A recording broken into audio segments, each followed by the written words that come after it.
From the time I did my first movie, I, needless to say, like everyone else, started to fantasize about Oscar. And I was lucky enough to be nominated on the first movie, so I started to fantasize about the speech. And I was a real smart aleck, and I thought I would say something like, I don't want to thank anybody, I did it alone. This is Sidney Lumet, and this is the first movie he ever made. It was nominated for 3 Oscars and shot almost entirely in a single room, making it one of the best, if not the best, single location films ever created. Within just 4 walls and 12 men, Lumet forced us to question prejudice, conformity, civic duty, Blackstone's ratio, human psychology, and justice itself. The plot itself isn't complex. A murder has occurred in a slum neighborhood. A young boy is accused of stabbing his father to death. A jury of 12 men is assembled to decide his fate. They gather in a room to deliberate and reach a final verdict. However, there is one crucial condition. The vote must be unanimous, 12-0. Every single juror must agree on whether the boy is guilty or not. If they declare him guilty, the boy will face the death penalty. 12 strangers from entirely different backgrounds are locked in a room to reach a decision. What could possibly go wrong? Okay, that's 11 guilty. Was Bonnie not guilty? 1. Only one person votes not guilty. Juror number 8. But before focusing on him, let's rewind and look closely at those who voted guilty. In this scene, notice how 6 of the jurors raise their hands immediately without hesitation. But juror 2, 5, 6, 9 and 11 hesitate. They look around the room first and only then raise their hands reluctantly. 1. This is a classic demonstration of group conformity, aligning one's decision with the group's direction. Furthermore, when asked to explain why they voted guilty, none of them can offer a satisfying answer. Well, it's hard to put into words. I just think he's guilty. I thought it was obvious from the word go.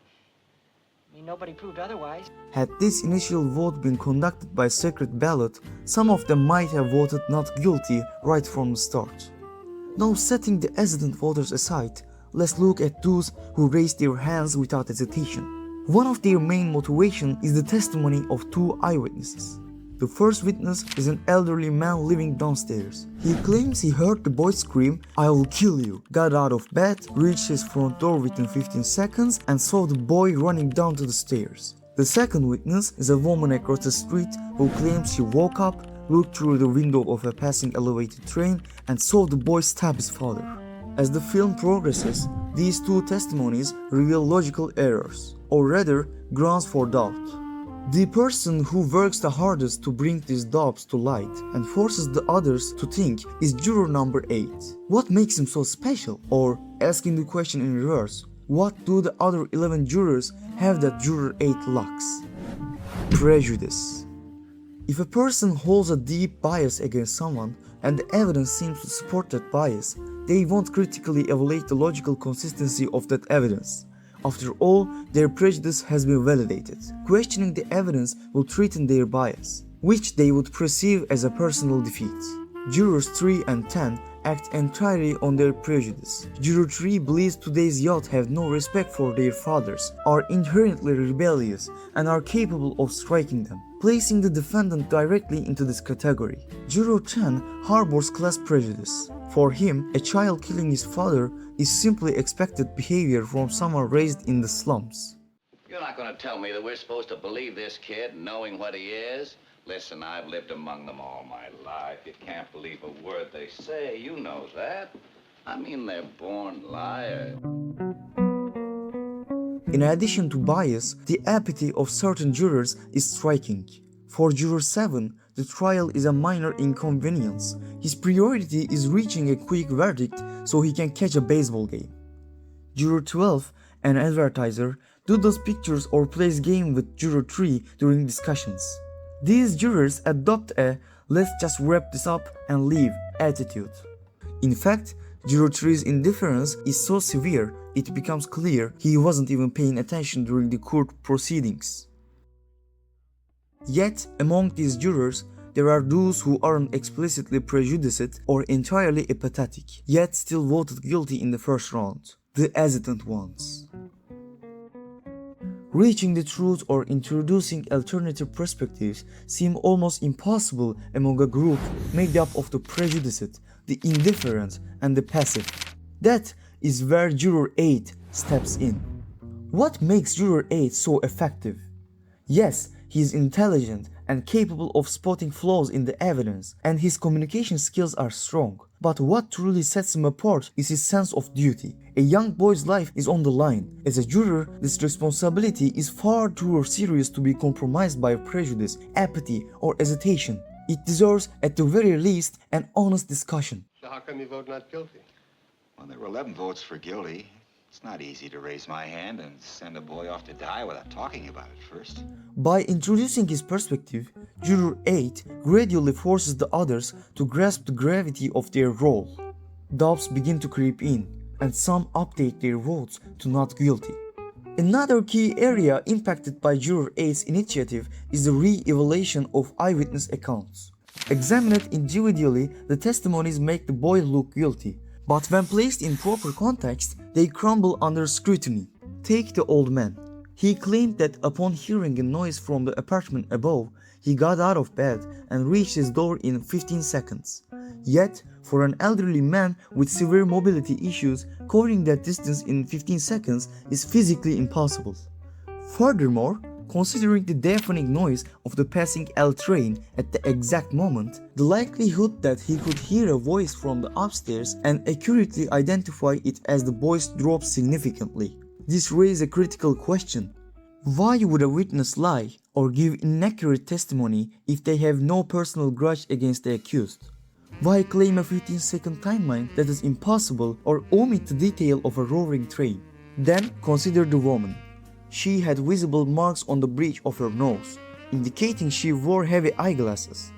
The idea that her visual testimony, observed in the dark through a moving train, is accurate becomes highly questionable. The witnesses acted with absolute certainty on the stand, yet their claims leave open undeniable logical gaps. This leads us to a fundamental question: is eyewitness testimony as reliable as we assume? In the 1950s, judicial system, before DNA testing or surveillance cameras, eyewitness testimony held immense weight, often serving as the sole foundation of conviction. But given its high susceptibility to error, arriving at an objective verdict becomes treacherous. This is where the jury's true purpose emerges. A juror has the legal right and responsibility to doubt eyewitness statements. History is filled with innocent people imprisoned due to false or mistaken testimonies. Understanding this highlights the weight of serving on a jury, a responsibility Juror 8 understands from the start.